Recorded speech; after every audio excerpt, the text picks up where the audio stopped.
ओम तत्सत् इति परमात्मने नमः।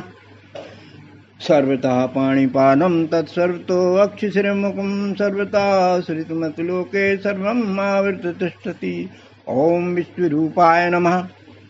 वसुदेवसुतं देवं कंसचाणूरमर्दनं देवकी परमानन्दं श्रीकृष्णं वन्दे जगद्गुरुं। पार्थाय प्रतिबोधतां भगवता नारायणेन स्वयं व्यासेन ग्रथितां पुराणमुनिना मध्ये महाभारतम्। अद्वैतामृतवर्षिणी भगवती अष्टादश अध्यायिनी अमृतामनुसन्धामि भगवती गीते बोधिष्णु। सर्वमंगलकारिणी सर्वसंशय निवारिणी सर्वार्थप्रदायिनी बसो मम हृदय।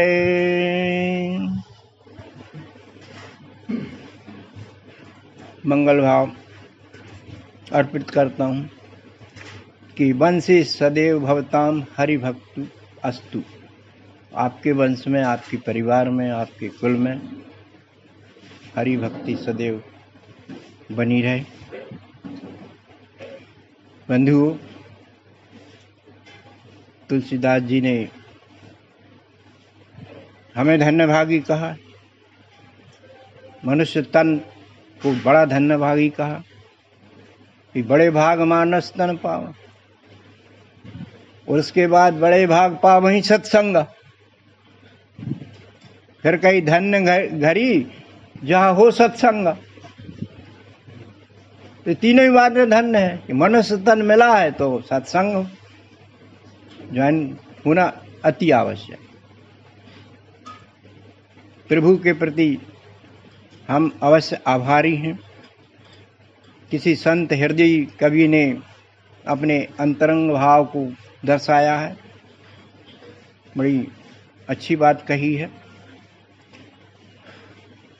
कि मानस तन सत्संग रुचि स्वस्थ भक्त परिवार जथा लावे संतोष धन प्रभु तेरा आभार।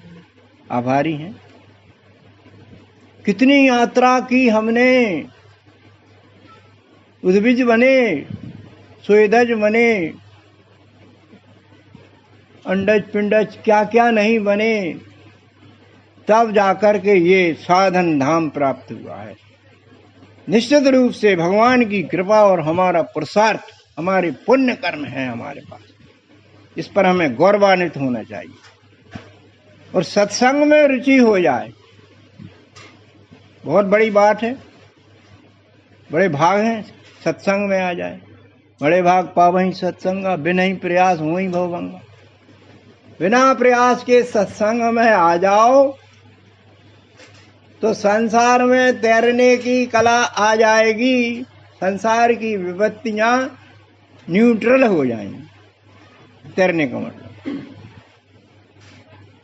स्वस्थ भक्त परिवार स्वस्थ रहें, शारीरिक रूप से स्वस्थ रहें, मानसिक रूप से स्वस्थ रहें, बौद्धिक रूप से स्वस्थ रहें,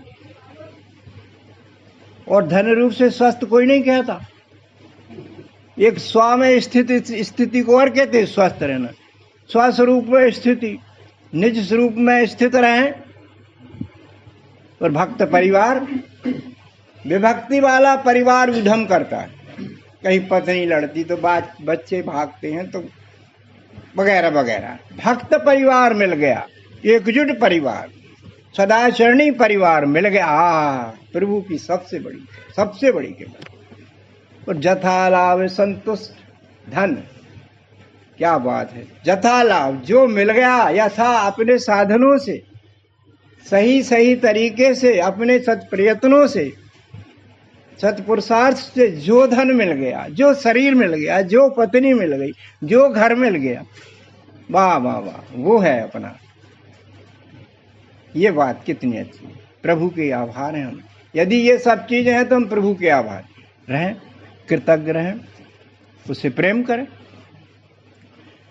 तो बंधुओं, ये बात तो बिल्कुल सत्य है कि मानस तन विषय भोग के लिए तो नहीं बना।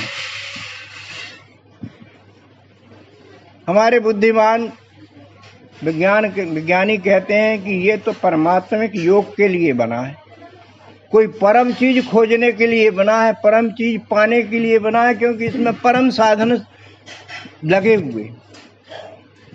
इसकी तैयारी करें हम, सच्चे सात्विक सत्संग से इसकी तैयारी होती, और सच्चे सात्विक सत्संग की संपूर्ण पूंजी इकट्ठी कहाँ मिलेगी? भगवान श्री कृष्ण की भगवत गीता से हमको ये खजाना मिलेगा, जो सबके लिए खुला है, बिना भेदभाव के खुला है।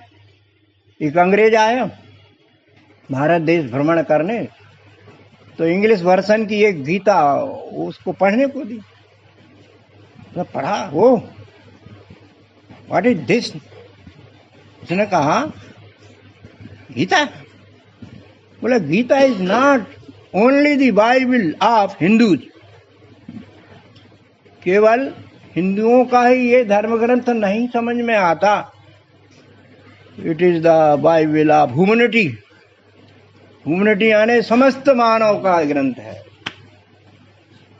समस्त विश्व के मानवों की प्रेरणा स्रोत ग्रंथ है, इसमें कोई कमी नहीं है। महाभारत की मध्य से उठाई गई चीज भगवान व्यास के सत प्रयत्न से, भगवान कृष्ण की बोली से निसृत हुई ये गीतामृत उपनिषद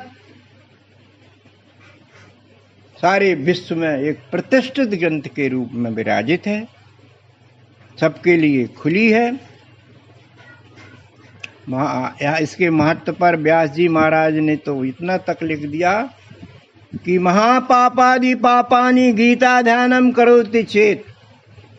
महापापी से भी पापी, अधम से भी अधम व्यक्ति, निकृष्ट व्यक्ति, कुछ निकृष्ट लोग पश्चाताप करते हैं कि हमने तो नरक भी, ऐसा कहते हैं, नरक भी उपलब्ध नहीं हो सकता, इतने पाप पुण्य हो गए हैं। तो भगवान ने कहा तुम भी मेरी संतान हो, मैं तुमसे कभी रुष्ट नहीं होऊंगा, सुधार के लिए आ जाओ। महापापादि पाप, गीता का स्मरण रखो।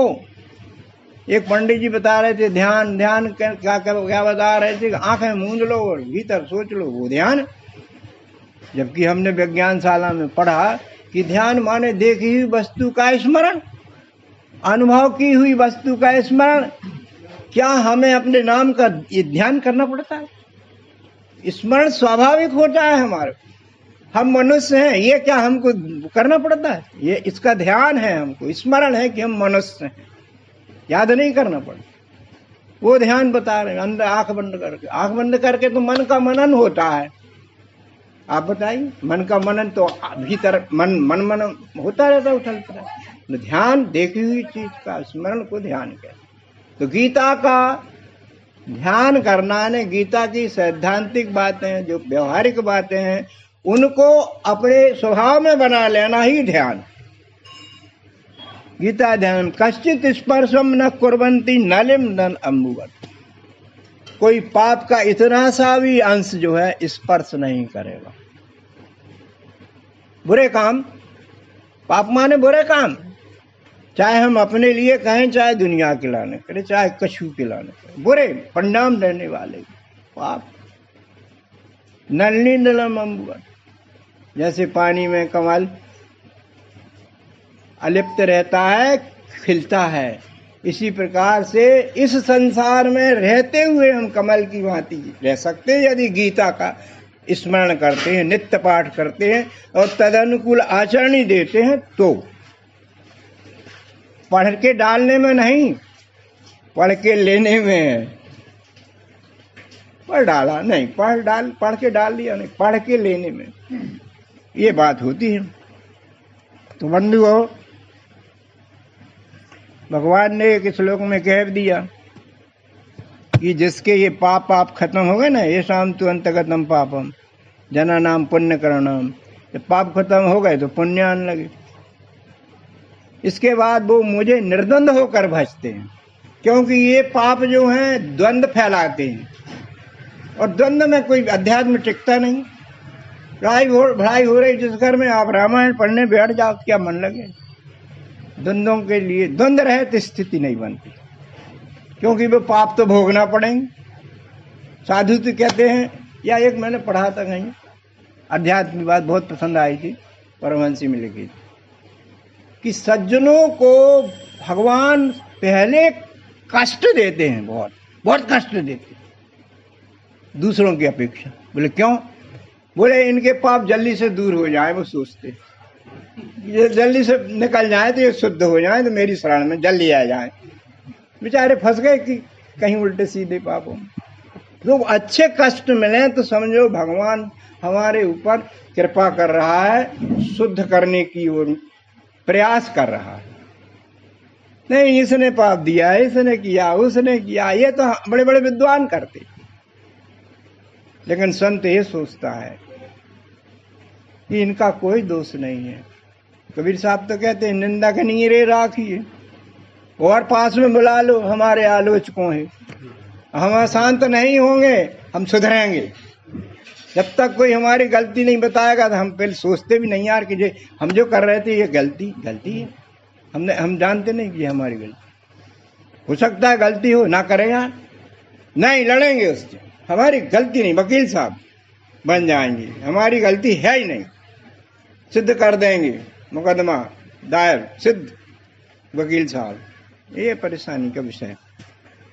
तो बंधुओं, परमात्म पथ की यात्रा को सुगम बनाती है हमारी श्रीमद् भगवद गीता, और उसका विशेष रूप से अध्यात्म अध्याय 8 अक्षर ब्रह्म योग नाम ही। अक्षर माने ईश्वर, ईश्वर से योग कराने की युक्ति दी है। किसी से योग कराना होता है तो अपन पहले देख उसे पूछते भैया वो कैसे लगते हैं यार, उनका हुलिया क्या है यार। योग करना है, योग करना है। अपनी लड़की की शादी का बच्ची देखना है, बच्ची देखेंगे पहले, योग करने के लिए बच्ची दिखाएंगे, उसका स्वरूप दिखाएंगे। हाँ ठीक है, गोरी है, ऊंची, अरे बढ़िया है, सुंदर है यार, अच्छी है। कुछ लोग कहते नहीं नहीं नहीं अभी बातचीत तो करो, तो बातचीत करके सिद्ध हो जाती बढ़िया है, या सिद्ध हो जाती है कि बाद में जवाब देंगे इत्यादि कवायद होती ना योग करने में। ऐसे ब्रह्म योग में भी कवायद, ऐसे योग नहीं हो जाएगा। पूजा करने लगे, तीर्थाटन करने लगे, दान पुण्य करने लगे, नाम वेदे न तपस न दाने, भगवान ने खुद कहा ये भी कुछ नहीं है। ऐसे चित्त शुद्ध होगा, ये बात लाभदायक है, पर परमात्मा लब्धि की ओर नहीं बढ़ा जा सकता, उसके लिए तो कोई अलग ही विधि। तो बंधुओं, ये 8वें अध्याय में परमात्मा के समग्र रूप का दर्शन है। सद्गुरु प्रणीत युक्ति से कराया गया है। इस विधि को इस अध्याय में विस्तृत रूप दिया गया। अच्छा, इसमें अर्जुन ने भगवान से अपने आत्म कल्याण के लिए प्रश्न किए हैं 7। व्यास जी ने शुरू में ही वो लिख दिए हैं प्रश्न, इनके उत्तर जानना हमारी जिज्ञासा के विषय भी है।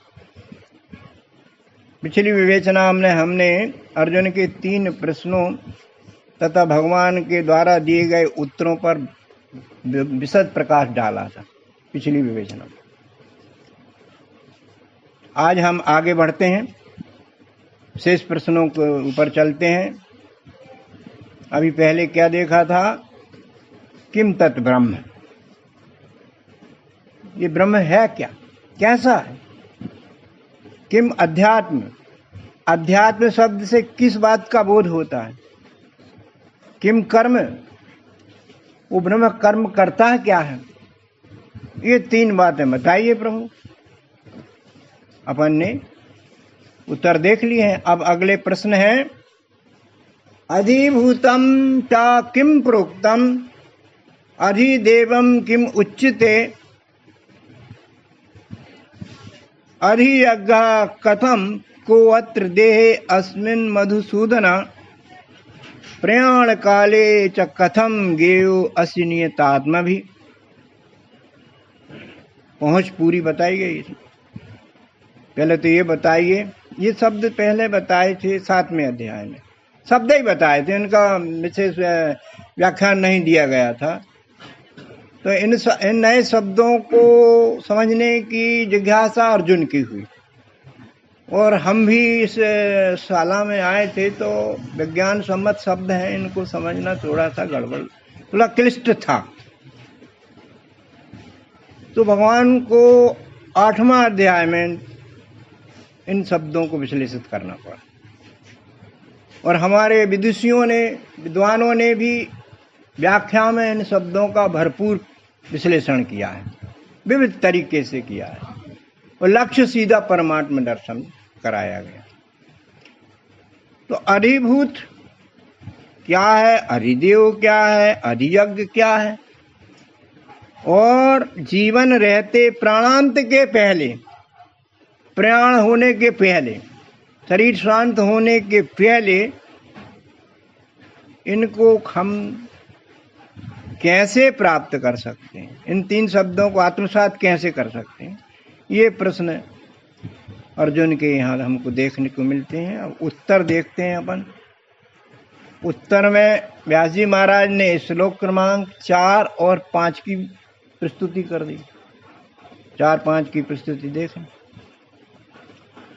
इस अध्याय में बंधुओं, सामान्य पाठकों को विश्वरूप बने यथार्थ परमात्मा को जानने और पहचानने का विस्तार कुछ क्लिष्ट शब्दों के माध्यम से सरलीकृत किया गया है व्याख्या के रूप में। हम देखते हैं अधिभूत, अधिदेव, अधियज्ञ को। श्लोक है, अधिभूत क्षरो भावः पुरुषः च अधिदेवतम् अधियज्ञ अहम एवत्र देहे अस्मिन् मधुसूदनः। हे मधुसूदन, अधिभूत आध्यात्मिक शब्द परमात्मा की समस्त फैली हुई देहों का प्रतीक है, अधिभूत। और अधिदेव सबकी आत्मा का प्रतीक है। अधिदेव एक है, अधिभूत अनेक। और अधियज्ञ उनके नामों का प्रतीक है। हो गई ना त्रिपुटी? सबके नाम है, नाम हम न रखें। वह 2 चीज खास है, एक बहुल बहुल दिखने वाला और जो बहुल को चलाने वाला। 2 चीज है, मिली है एक ही में। अधिभूत परमात्मा की, दूसरे शब्दों में ये कह सकते हैं कि अधिभूत परमात्मा की अपरा प्रकृति, क्षर, जिसका नाम विज्ञान की भाषा में, और अधिदेवतम परमात्मा की परा प्रकृति, अक्षर के द्योतक शब्द भी कहे गए हैं। भावार्थ है कि तीनों शब्द परमात्मा की क्षर अक्षर पुरुषोत्तम की त्रिपुटी पूर्ण कराते हैं। यही विज्ञान सम्मत विधि है परमात्म दर्शन की, जो गीता में भी है। भगवान मायानंद ने भी इसको काफी विस्तार दिया है, अपन आगे देखेंगे क्या होता है। अध्याय 7 बंधुओं, अध्याय 7 का नाम भी ज्ञान विज्ञान योग है। इसमें भी श्लोक क्रमांक 4-5 में इन दोनों प्रकृतियों की हमें विशुद्ध व्याख्या देखने को मिलती है। अध्याय 7 में भी है, देखते हैं अपन क्या है। इनमें चारों खानियों के भूतों के निर्माण हेतु पंच तत्वात्मक मिश्रण व्यवस्था है। पंच तत्वात्म मिला मिलू के तो बना ये भूत है। वस्तु का क्या कहा 7 अध्याय का 4 श्लोक, भूमि आपान ला वायु खम मनो बुद्धि अहंकार इत्यम में भिन्ना प्रकृति अष्टधा 8 प्रकार की अष्टांगी मेरी प्रकृति है, मैं नहीं। मेरी प्रकृति, मुझसे उत्पन्न प्रकृति, वह मेरी अर्धांगिनी क्या है? 8 उसके अंग हैं, देवी जिसको कहते हैं। 8 अंग हैं, पृथ्वी, जल, अग्नि, वायु, आकाश और सतरजतम या मन, बुद्धि, अहंकार। 8 प्रकार की सामग्री से समस्त प्राणियों के शरीर बने हैं। इसे परमात्मा की गुण साम्या प्रकृति नाम भी दिया गया है, और यही हमारी पूज्य माता श्री भी है। आरती करते हैं ना, हे माता, कष्ट से पहले ही माता तो दूर करती है। देखो माता इतनी बड़ी होती है, हमारे जन्म में पिता को माता के पास जाना पड़ता है। जब हमारा जन्म हुआ, देखो माता ने पिता को बुलाया, फिर के उसके बाद हमको बुला लिया, तो माता बड़ी होती कि पिता। इसलिए माता, पिता, सीता, राम, ऐसे करके आदर दिया जाता है। ये अष्टांगी प्रकृति का शरीर बने हमारी माता है, जिससे हमारा शरीर आत्मा रूप से इसमें परमात्मा है, उसी के प्रकाश में ये शरीर काम करता है। तो बंधुओं, दूसरी प्रकृति के बारे में श्लोक कहता है, अपरा यम इता तु अन्याम प्रकृति विद्धि में पराम जीवभूता महाबाहु व्येदम धारते जगत। 7 अध्याय का 5वां श्लोक है। शरीरस्थ आत्मा की बात यहाँ की गई है। दूसरी प्रकृति जिससे संपूर्ण जगत धारण किया जाता है, मेरी जीव रूपा परा प्रकृति अर्थात चेतन प्रकृति है। यह व्यवस्था आत्मा रूप से सब प्राणियों में सनातन से है। यह व्यवस्था स्थायी है, दोनों की, शरीर आत्मा की। यह नित्य है, सर्वगतः, स्थाणु, अचलो और अयम सनातना कहा गया इसको। आत्मा अमर का दूसरे अध्याय में अच्छा विश्लेषण है। अर्जुन को समझाई दी थी कि मरेंगे कोई नहीं, तो ये शरीर मरेंगे, मगर तुम शरीर हो ही नहीं तो तुम मरे नहीं, मरोगे नहीं, आप चिंता मत करो। ये तो शरीर मार रहे हैं, इनके दूषित हो गए, इतने दूषित हो गए तो उनको मारना ही पड़ रहा है। समझा कर मान ही नहीं रहे, तो क्या करें भाई। सबके हित के लिए थोड़ा बहुत अंग का बलिदान करना पड़ता है कि नहीं। पूरे शरीर सड़ रहा है और एक उंगली खराब हो रही है, तो डॉक्टर कहते हैं भैया इसको तो पूरी जड़ से खत्म कर दो, स्वस्थ हो जाओगे। ऐसे करना पड़ा था, भगवान को अपना धर्म युद्ध करवाना पड़ा था। तो बंधुओं, निष्कर्षतः हम ये कह सकते हैं कि पंचभूतों के आनुपातिक अंशों के परस्पर मिश्रण से, आनुपातिक अलग अलग अंश रहते, उस जब विन्यास देखेंगे तो कोई में कोई, कोई में कोई, कोई में कोई, सब अलग अलग। सभी शरीर अधिभूत हैं, जिसके नाम रूप बिगड़ते रहते हैं। पंच तत्वात्मक पिंड का स्वामी अधिदेव है, ईश्वर कहते हैं जिसको, जिस पर पंचभूत का मिश्रण शरीर आधारित है, और दोनों का लय अधियज्ञ पुरुषोत्तम कहलाता है, जिसे नाम भी कहा जाता है। ब्रह्म वस्तु रूप सिद्ध है, ब्रह्म इसमें वस्तु रूप सिद्ध है। संपूर्ण जगत इसी भाव में आ जाता है। वस्तुएं हैं सब, हम ही वस्तु हैं, और जितनी दिख रही उनका नाम सब वस्तु है, भिन्न भिन्न प्रकार की। सारांश में यह कहा जा सकता है कि पिंड से लेकर ब्रह्मांड की सभी रचनाएं अधिभूत अधिदेव तत्वों से ही परिपूर्ण है, और कार्य व्यवहार के लिए सभी के हमने नाम रख लिए हैं। हाँ, इस बात को अध्याय 13 में भी कहा गया है। क्षेत्र क्षेत्रक विभाग योग में पहले ही अध्याय में परिचित करा दिया गया। इदम शरीरम कौन्ते क्षेत्रम इति अभिधीते। ये जो शरीर है ये क्षेत्र अधिभूत है। इदम शरीरम कौन्ते क्षेत्रम इति अभिधीते, यहाँ एवं वेति तम प्राहु क्षेत्रज्ञा इति तद्वित्। जो इसको जान रहा है वो क्षेत्रज्ञ है, वो हम हैं। हम जान रहे हैं हमारे शरीर को, बिल्कुल जान रहे हैं। ये बदल रहा है, ये भी जान रहे हैं। अब ये क्या होगा, ये भी जान रहे हैं। तो हम जो जान रहे हैं वो ही हमारा असली निज स्वरूप है। ये शरीर हमारा साथ नहीं दे रहा, हम इसको पकड़ रहे हैं। ये बड़ी मुसीबत। पकड़ने जाने वाली चीज को पकड़ेंगे तो क्या होगा? सड़क पे भाग रहे हैं वाहन और पकड़ेंगे तो क्या होगा?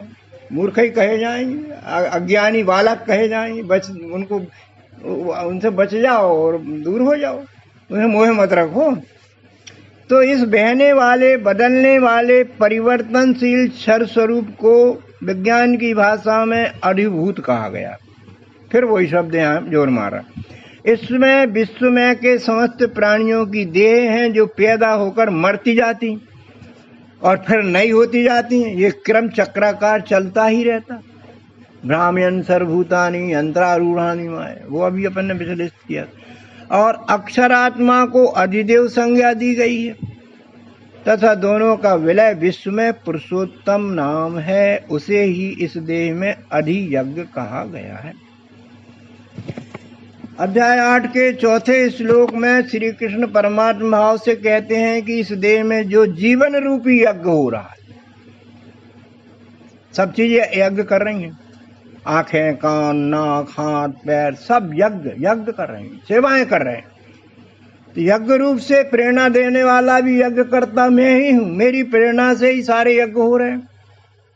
एक दिन अपन ने विश्लेषित किया था कि ये ब्रह्म यज्ञ जो हो रहा है, चमत्कार हो रहा है, इसको हम जान नहीं पाए, तो ये भी उसी वो कहता है मेरी परमात्मा भाव से कि तो मेरे द्वारा ही हो रहा है, सारे यज्ञ मेरे द्वारा ही हो रहे हैं। अधिष्ठाता मैं इनका ही हूँ। अहम ही सर्वयज्ञानां भोक्ता च प्रभुयेव च ना तु माम अभिजानात तत्वेन अतः च्युवन्ति ते। जो इस बात को नहीं जानता, तात्विक रूप से मुझे नहीं जानता, वो घूमता है संसार चक्र में, आता जाता है, रोता पोता, हंसता खेलता, दो गया, फिर आया, फिर गड़बड़ किया, वो गया। एक क्रम चालू रहेगा। तो बंधुओं, सूर्य, चंद्र, पृथ्वी, जल, वायु आदि के द्वारा भगवान कहते हैं मैं सबका सब कुछ हूँ। मत्ता परतरम नान्यते किंचित् अस्ति धनंजय। मेरे अलावा तो कुछ है ही नहीं, ये पक्की धारणा बना लो। और हम कहते हैं कि हमारे अलावा कोई है नहीं, सबको काट देंगे हम, वृक्षों को फेंक देंगे काट के, और जंतुओं को खा तक जाएंगे काट के, अरे आदमियों को तक वध कर देंगे। तो हम पावरफुल हुए कि नहीं हुए? तो ये मनुष्य का एक प्रकार से दम्भ अभिमान जो है, ये दूर करने के लिए भगवान ने कहा तुम्हारी क्या ताकत है, वो सब मेरे द्वारा हो रहा है, ये बात छोड़ो। इस तरह अर्जुन के 6 प्रश्नों के उत्तर एक ही परम अक्षर ब्रह्म के 6 पहलुओं का वर्णन आ गया। हमारा यथार्थ निज स्वरूप भी बंधुओं यही है। हम अपने निज स्वरूप की शक्ति को समझें। हमारी शक्ति को हम समझते नहीं, पहचानते नहीं।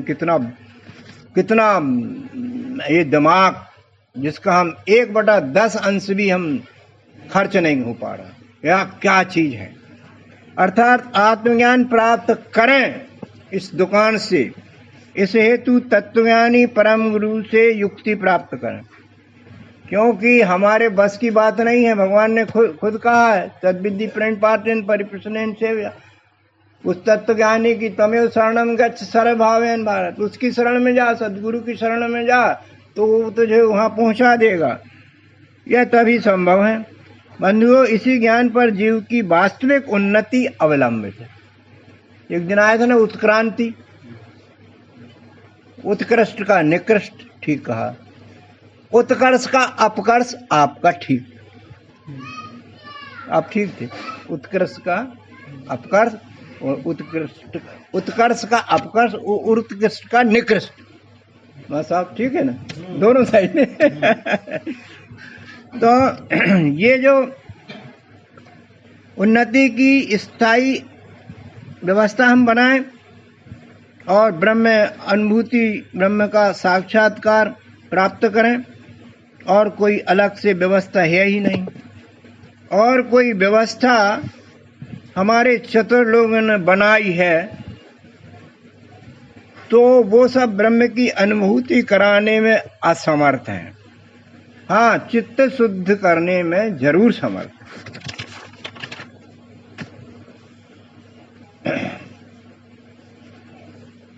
इसी अध्याय अक्षर ब्रह्म के दूसरे श्लोक में अर्जुन ने एक अंतिम प्रश्न सात्मा किया था। प्रयाण काले चा कथम गेयो असिनीतात्मा भी।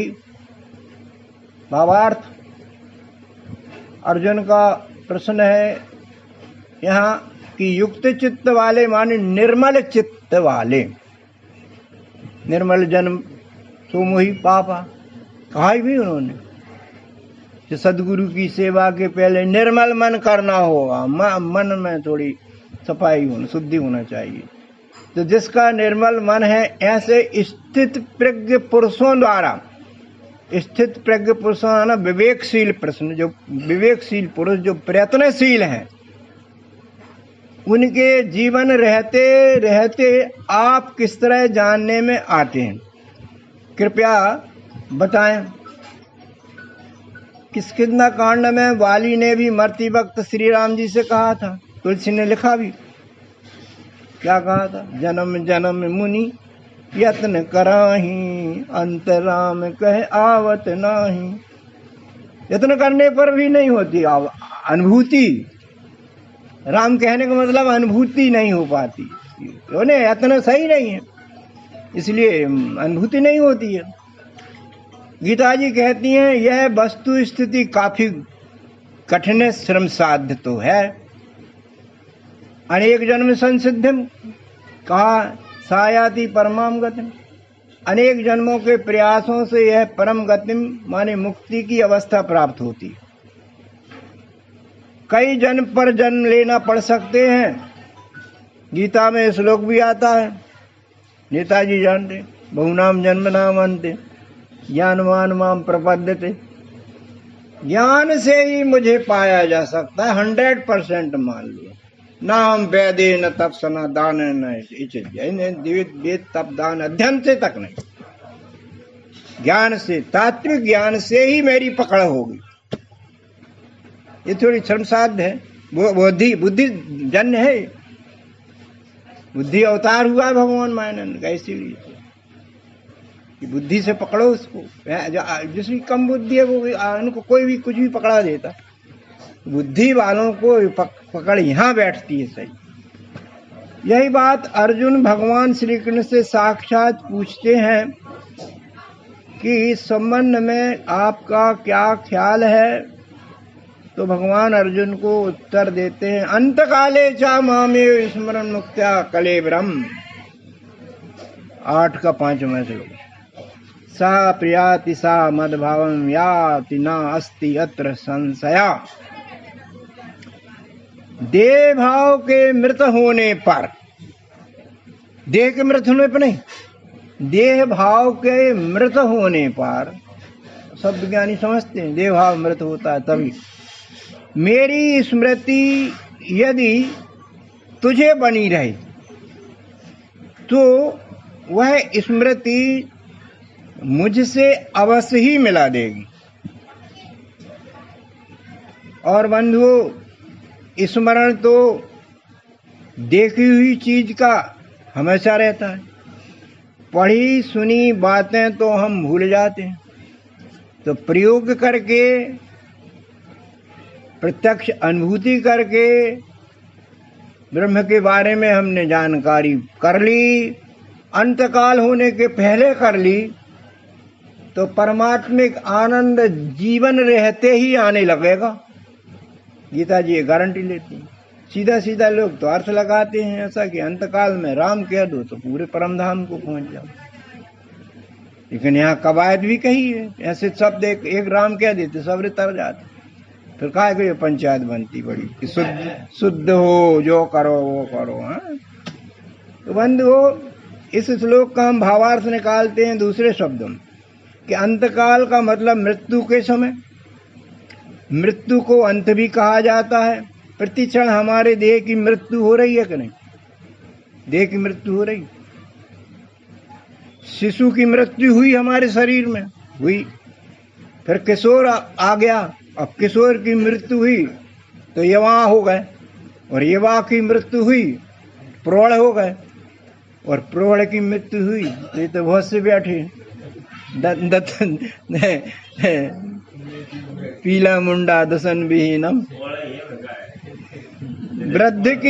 वृद्धत्व की मृत्यु हुई तो क्या होगा, ये हमने देखा है, अनुभव नहीं किया है। बड़ी परेशानी है। क्या होगा भैया, यहाँ तक के सभी परिवर्तन मृत्यु के ही द्योतक हैं, अर्थात मृत्यु का समय प्रति क्षण है। बदलने की व्यवस्था को मृत्यु कही जाती है। और कबीर साहब कहते हैं कि ये तो बिल्कुल होता ही। वो क्या कहते हैं, कोई आज गया कोई कल गया, कोई जावनहार तैयार खड़ा लाइन में,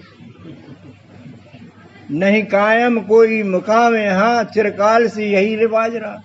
इस रिवाज को स्वीकार करना पड़ेगा, देखते आ रहे हैं। तो बीचे का संभाल ले भैया, वो तो नियम बहुत तगड़ा है, बहुत तगड़ा। हमारा बस है नहीं चल, बीच का संभालने का तो बस चलता है ना। तो वो अध्यात्म कहता है यार परमात्मा दर्शन कर लो यार, सब मरने के पहले, मरने के बाद की बात गारंटी नहीं है। अध्याय 2 में कहा देही अस्मिन् यथा देहे कौमारम यौवनम जरा तथा देहांतर प्राप्ति धीर तत्र न मुह्यति। इस परिवर्तन से जो विवेकशील व्यक्ति होते हैं वो धीरज रखते हैं, रोते गाते नहीं है, रोता पीटना और मर जाना, जो मर गया उसके साथ ही मर जाना, ये क्षुद्रवतियाँ। धैर्य रखिए, पर प्रकृति को सब मालूम है, उसकी जिम्मेदारी है, उसने जन्म दिया तो वो ले रहा है, हमारा क्या बिगड़ रहा है। तेरा तुझको अर्पण ही तो हो रहा है, अपना क्या लग रहा है, मगर मोह सदा व्याधन कर्म, ये मोह छुड़ाती है अध्यात्म। लोग कहते हैं कि मृत्यु के समय बड़ी पीड़ा दिखाई देती, देखिए सबने। हाँ, व्यक्ति कुछ बोल नहीं पाता, आंसू बहते रहते, बात भी सही, सुनता भी नहीं कहो तो ये भी बात सही, सबने देखी। ऐसी स्थिति में प्रश्नकर्ता कहते हैं कि परमात्मा का स्मरण कैसे संभव है पंडित जी, वो तो उससे परेशान मर रहा है, और आप कह रहे स्मरण। हाँ, भगवान कृष्ण कह रहे मेरा स्मरण है? तो यहाँ युक्ति संगत बात कुछ लोग कहते हैं कि आंसू बहाना, बेचैनी रहना, उसे संसार छोड़ने की बातें सोचने में रहती है, वह परिवार की, धन की, घर की ही सोचता है, ऐसा अंदाज लगाया है मरते समय। तो इन्हें छोड़ने का दुख तो होता ही होगा, पता है, ये तो होता ही होगा। शायद कष्ट भी होता है, शायद इसलिए कि अपन अभी अनुभव करके किसी ने देखा है अभी यहाँ। तो कहाँ खड़े अपन, जावनहार तैयार खड़े, हर एक तैयार खड़ा है, कब नंबर आ जाए, कब नंबर आ जाए। कोई तो भीड़ में घुस के पहले नंबर लगा लेती है, जल्दी जाना है क्या, बोले हाँ हमें जल्दी जाना है, एक्सीडेंट हो, जल्दी चले गए। तो ये बात बड़ी काम की। तो गीता जी कहती हैं कि अंतिम वक्त परिवार स्मरण की जगह परमात्मा का स्मरण होना चाहिए। शरीर, घर, परिवार का तो जीव को नित्य गहरा अभ्यास है, और भगवान का तो दूसरा ही नंबर है स्मरण में। और कहो कोई को कहो तो हो भी नहीं वो नंबर, भगवान का नंबर ही नहीं है स्मरण में, कहीं ऐसे भी। तो भगवान मायानंद जी बहुत अच्छे से अपनी टीका में स्पष्ट करते हैं, कहते हैं प्रभु के अनन्य भक्त को ही परमात्मा है का सदैव स्मरण रह सकता है, क्योंकि ऐसा भक्त नित्य स्वरूप परमात्मा की ही सेवा में सतत लगा रहता है। सतत चलने वाले कार्य को करने की आदत हो जाती। आदत हो जाने से परिश्रम नहीं करना पड़ता, अभ्यास हो जाने से बिल्कुल सरल हो जाता है। वह स्वयं ही होता रहता काम, हमें करना नहीं पड़ता। इस अनन्य भक्ति को पाने के लिए मनुष्य को चाहिए कि अपने जीवन के प्रारंभ में ही, अब प्रारंभ में नहीं कर पाए तो जब मिला सत्संग इस टाइप का तो घुस जाओ, वास्तविक तात्विक दिव्य चक्षु ज्ञान में प्रवेशी ले। अभ्यास करते जीवन रहते परमात्मा अनुभूति प्राप्त कर ले। यही अभ्यास अंत समय में भी स्मरण में रहेगा और निस्संदेह ही परम धाम में निवास व्यक्ति का जीव कर लेगा। गीता जी की गारंटी है। यदि हम श्रद्धा रखते हैं तो कौन की मान है? अच्छा बताओ, उनकी न मान है तो परमात्मा के अवतार की रचना की न मान तो कौन की मान? तो बंधुओं, एक बात यह है भैया कि आजीवन जिन भावों का उदयस्त होता रहेगा हमारे अंदर, वही अंत समय में भी स्मरण रहते हैं, वही भाव। इसलिए आजीवन परमात्म ज्ञान विज्ञान से ही लोगों से व्यवहार करते करते ही जीवन का अंत होना चाहिए। ज्ञान विज्ञान से निस्संदेह मनुष्य के जीवन भर के विचार संचित होकर मृत्यु के समय मनुष्य के विचारों को प्रभावित करते हैं। जीवन भर जो कुछ किया, इसी जीवन के परिणाम से ही अगले जीवन का निर्माण होता है। वर्तमान में काम करेंगे तो क्या भविष्य अच्छा होगा, आगे के लिए करेंगे। आज हमने कर लिया तो कल के लिए आराम मिल गया, और आज का ही तो कल परिणाम होगा। मेहनत का फल तो बाद में मिलता। तो नई व्यवस्था बनती, नए परिवार ले।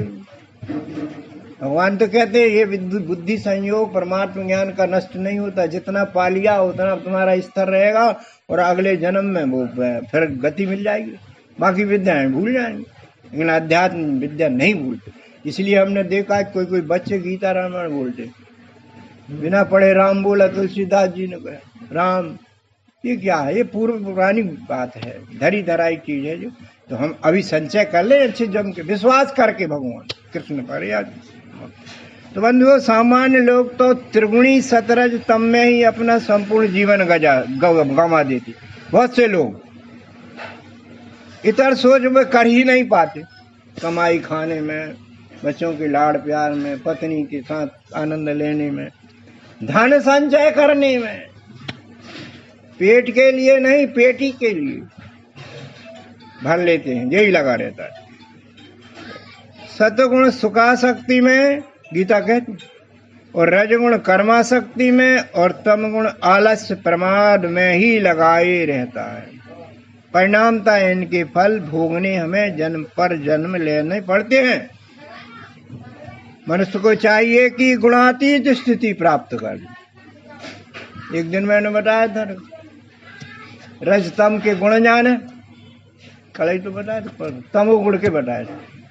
तमोगुण के जो गुण हैं उन्हें चोट मारें, रजोगुण के जो गुण हो उन्हें उपेक्षित करें, और सतोगुण के भी कर दें। सुख नहीं चाहिए ज्यादा, उतना ही चाहिए जितने में हम स्वस्थ रहें, प्रसन्न रहें। उतने ही साधन संपन्नता चाहिए, स्वस्थ रहें, प्रसन्न रहें। सत्संग भी ढेर सारे नहीं चाहिए, एक शुद्ध सत्संग चाहिए। वो सुखासक्ति को जीतने का उपाय है। इसी को कहते गुणातीत स्थिति। गुणातीत स्थिति का अभ्यास करना पड़ेगा तो गुणों को जीत लेंगे, ये भासेंगे नहीं। भगवान कृष्ण ने 14 गुणत्रय विभाग के 26 में से कह दिया, माम चा अव्यभिचारेण भक्ति योगेन सेवते। जो मेरी सेवा अनन्य भाव से करेगा, निष्कपट निस्वार्थ भाव से करेगा। मेरी सेवा माने सर्वभूतों की सेवा, हमारे आसपास पसरी समस्त जगत की सेवा, निष्कपट हो करके, कर्तापन छोड़ करके, अहंकार छोड़ करके, विनीत भाव से जो करेगा वो मेरी अनन्य भक्ति कहलाएगी और गुणातीत अवस्था दिलाएगी। और फिर क्या अंत में क्या होगा? ब्रह्म भूयाय कल्प, ब्राह्मी स्थिति के योग्य हो जाएगा। तात्पर्य है कि जो भक्त तत्व दर्शन प्राप्त कर मेरी अनन्य भक्ति से सेवा करे, उसे 3 गुणों से पार गुणातीत अवस्था मिल जाती है और वह गुणातीत होते ही जीते जी मेरी प्राप्ति कर लेता है। मेरी प्राप्ति माने सतत आनंद की प्राप्ति। परमानंद स्वरूप है सच्चिदानंद परमात्मा, तो परमात्मा बना लें, अपनी आत्मा को परमात्मा बना लें। अपनी आत्मा इस शरीर में एक व्यष्टि भाव से बैठी और सबके में वही आत्मा बैठी है, तो इस आत्मा को इन आत्माओं में घुल मिला दें, ये हो जाएगा परमानंद की स्थिति। मुझे टेंशन किससे होगा? मेरे आसपास के लोगों से। जब मैं आसपास के टेंशन दूर कर दूंगा तो मेरा टेंशन बचेगा क्या? नहीं, कि हम बहुत दुखी हैं। अरे दुखी नहीं, उपाय क्या बता दिए कि दूसरे का दुख शुरू कर दो बांटना, दूसरे का दुख दूर करना शुरू कर दो, तुम्हारा दुख खत्म, अपने आप चले जाए। मनो करते कहाँ बनता। तो बंधुओं, हमें चाहिए कि हम जगत आसक्ति की जगह ब्रह्मासक्ति की ओर प्रस्थान करें, मन बुद्धि को सशक्तता से जोड़ दें और ब्रह्मानंद पाने में अग्रणी भूमिका अदा कर लें। और यही मनुष्य तन का उद्देश्य भी है, इस जीव का परम लक्ष्य भी है, जो जीव को नहीं मालूम। जीव को मालूम नहीं है कि मैं कहाँ से आया हूँ, बूंद को नहीं मालूम कि मैं समुद्र से आई हूँ। भूमि परत भा ढावर पानी, ऐसा लिपट गया है माया में, शरीर में। तो ये मेरा घर मुझे बड़ा प्यारा है, और ट्रांसफर हो जाता है तो और सब लोग छूट जाते हैं। अनासक्त भाव से जीवन जीना शुरू करें और ब्रह्मलब्धि पाएं। और सबसे बड़ी आस्था इस अक्षर ब्रह्म योग अध्याय के प्रति हमारी प्रदर्शित हो जाए। इन्हीं मंगल भाव के साथ में आज विश्राम लेते हैं। सद्गुरु भगवान की जय, विश्वरूप परमात्मा की, सनातन धर्म की। ओम शांति शांति शांति।